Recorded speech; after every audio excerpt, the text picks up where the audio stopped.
Hello everyone, welcome to my YouTube channel. মোৰ নাম কমল চন্দ্ৰ দাস।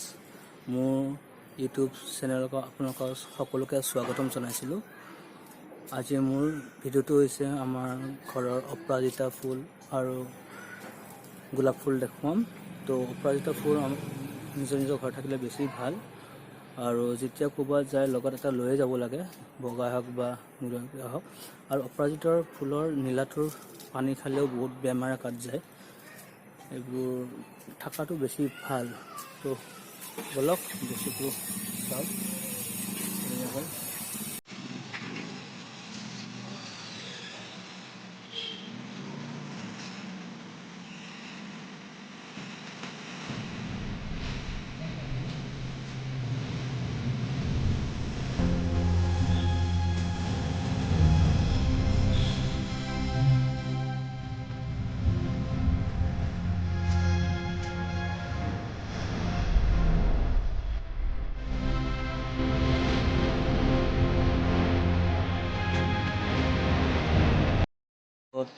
যিখিনি ভাল লাগিছে কমেণ্টত জনাই দিব।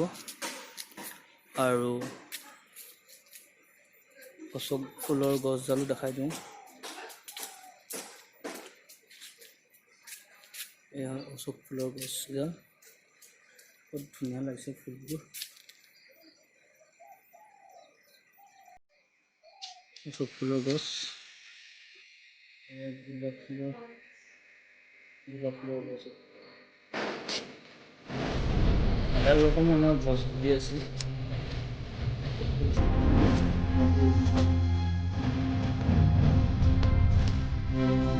মানে সাবস্ক্ৰাইব কৰছে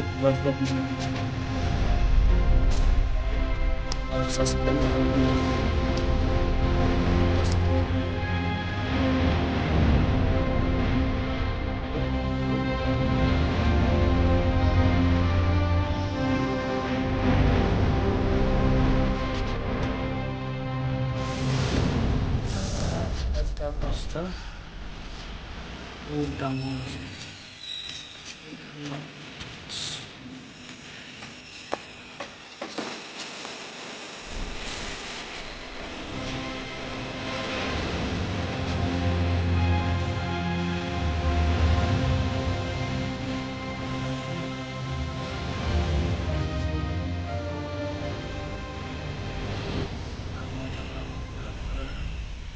দেখাই আছোঁ।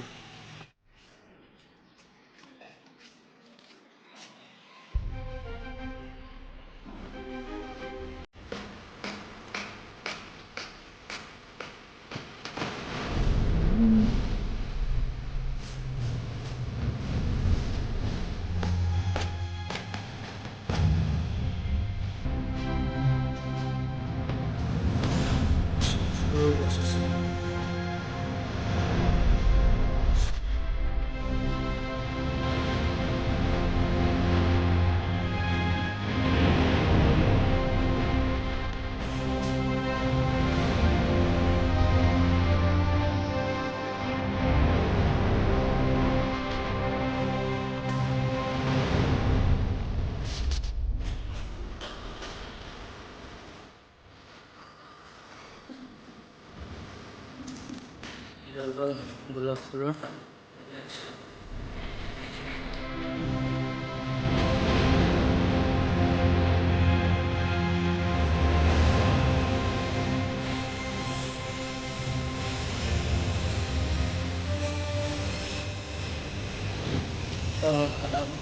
জলকীয়া ফুল,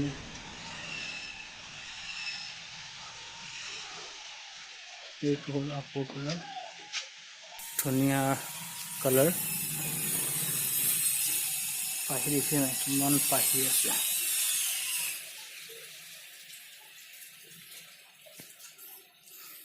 জলত গোন্ধটোৰ পৰা গোলাপ জলৰ গোন্ধটো, এইটো হ'ল কমলা কালাৰ।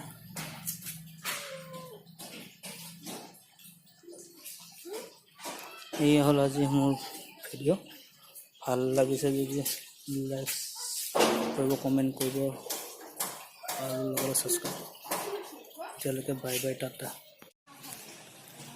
তো ভিডিঅ'টো যদি ভাল লাগিছে লাইক কৰিব, কমেণ্ট কৰিব, শ্বেয়াৰ কৰিব আৰু লগতে ছাবস্ক্ৰাইব কৰি বেল আইকনটো দবাই দিব। এইটো আমাৰ ফুলৰ বাগিচা, গোলাপ ফুলৰ বাগিচা। সেইদিনাখন এটা আনবক্সিং কৰি ৰাখিছোঁ, সেইটো এতিয়ালৈকে ফুলা নাই বাৰু, সেইটো টাইমত হৈছে ঠাণ্ডা দিনত, সেইটো হ'ল। তো আজিলৈকে এইখিনিতে, বাই বাই, টাটা।